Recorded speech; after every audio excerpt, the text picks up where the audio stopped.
Hi అండి, నేను మీ అమ్ములు. ఇవాళ మనము మష్రూమ్ తోటి బిర్యానీ ఎలా తయారు చేసుకోవాలో ఈ రెసిపీలో చూద్దాము. మష్రూమ్ బిర్యానీకి కావాల్సినవి ఏంటంటే, ముందుగా ఒక కడాయి స్టవ్ మీద పెట్టుకుందాము. దీనిలో ఒక 2 టేబుల్ స్పూన్స్ నెయ్యి వేసుకోండి. అలాగే ఒక టేబుల్ స్పూన్ నూనె కూడా వేసుకోండి. ఇప్పుడు హోల్ గరం మసాలా ఉంటుంది కదా, అది వేసుకుందాము. దీనిలో ఒక 2 పెద్దలపాయ ముక్కలు పొడుగ్గా కట్ చేసుకొని వేసుకోండి. అలాగే ఒక 5 పచ్చిమిరపకాయలు వేసుకొని దోరగా వేయించండి. ఇవన్నీ బాగా మగ్గాక ఒక 2 టేబుల్ స్పూన్స్ అల్లం వెల్లుల్లిపాయ పేస్ట్ వేసుకొని బాగా కలియపెడదాం. పచ్చివాసన పోయే వరకు వేగించండి. ఇప్పుడు ఈ దోరగా వేగాక ఒక కప్పు టమాటా ముక్కలు వేసి బాగా వేయిద్దాము.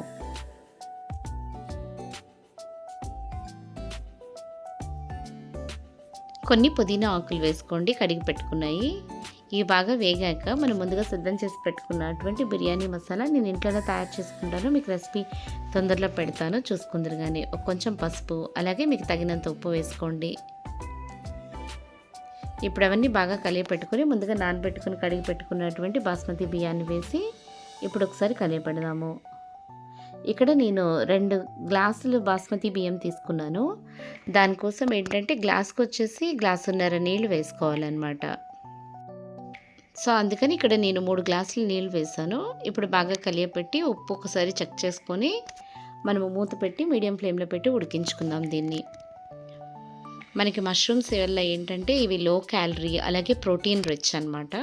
సో అలాగే ఫైబర్ కంటెంట్ ఉంటుంది. సో చాలా హెల్దీ అనమాట. చాలా జబ్బులకి ఇది పనిచేస్తుంది. అలాగే ఇమ్యూనిటీ బూస్టర్ కూడా. సో ఇది తప్పకుండా ట్రై చేయండి. ఇది వెజిటేరియన్ ఫుడ్ కింద వస్తుంది మెయిన్గా. సో వెజిటేరియన్కి ఇది ఒక వరం లాంటిదని చెప్పొచ్చు అనమాట. సో ఇప్పుడు మనం కర్రీ ప్రిపేర్ చేసుకుందాము. అన్నం రెడీ అయిపోయింది కదా. ఇప్పుడు దీనికోసం కడాయి స్టవ్ మీద పెట్టుకొని ఒక 2 టేబుల్ స్పూన్స్ ఆయిల్ వేసుకోండి. ఇప్పుడు దీనిలో బే లీవ్స్, చెక్కలు, లవంగాలు వేసుకొని కొంచెం దూరగా వేయించండి. అవి వేగాక ఒక కప్పుడు పెద్దలపాయ పేస్ట్ వేసుకోండి. అలాగే పెద్దలపాయ ముక్కలు కూడా వేసుకొని ఒక దూరగా వేయించుకోండి. ఇవి దూరగా వేగాక మనము ముందుగా సిద్ధం చేసి పెట్టుకున్న అల్లం వెల్లుల్లిపాయ పేస్ట్ 2 టేబుల్ స్పూన్స్ వేసుకొని పచ్చివాసన పోయే వరకు వేగించుకుందాము.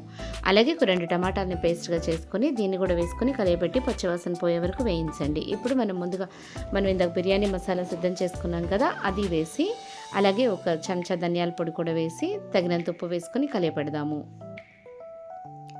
ఇప్పుడు దీనిలో ఒక స్పూనున్నర కారం వేసుకోండి. మీకు రుచికి సరిపడినంత కారము, అలాగే ఒక చిటికెడు పసుపు వేసుకొని బాగా కలియపెట్టండి దీన్ని. ఇప్పుడు నేను మష్రూమ్స్ ముందుగా కట్ చేసి కడిగి పెట్టుకున్నాను అనమాట. వీటిని వేసి బాగా మిక్స్ చేస్తున్నాను దీనిలో.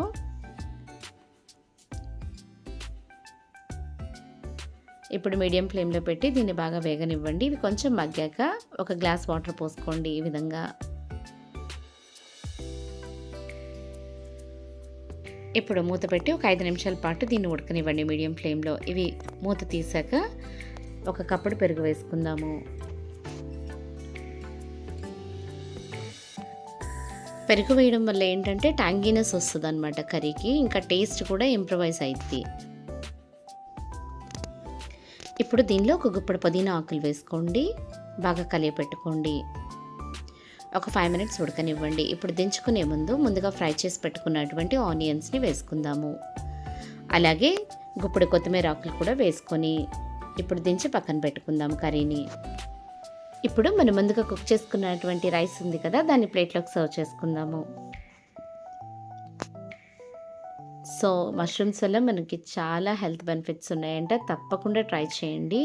సో డయాబెటీస్ ఉన్న వాళ్ళకి కూడా చాలా చాలా మంచిది. ఇమ్యూన్ సిస్టమ్ని బూస్ట్ చేస్తుంది ఇది. ఓకే, ఇప్పుడు మనం ముందుగా సిద్ధం చేసుకున్నటువంటి మష్రూమ్ కర్రీని దీని మీద వేసుకుందాము. సో ఇది ఎలా అయితే బోన్లెస్ చికెన్ బిర్యానీ ఉంటుందో అంతకంటే టేస్టీగా ఉంటుంది అనమాట మష్రూమ్ బిర్యానీ. తప్పకుండా ట్రై చేయండి మీ ఇంట్లో. నా ఛానల్ని సబ్స్క్రైబ్ చేసి వీడియో లైక్ చేయండి.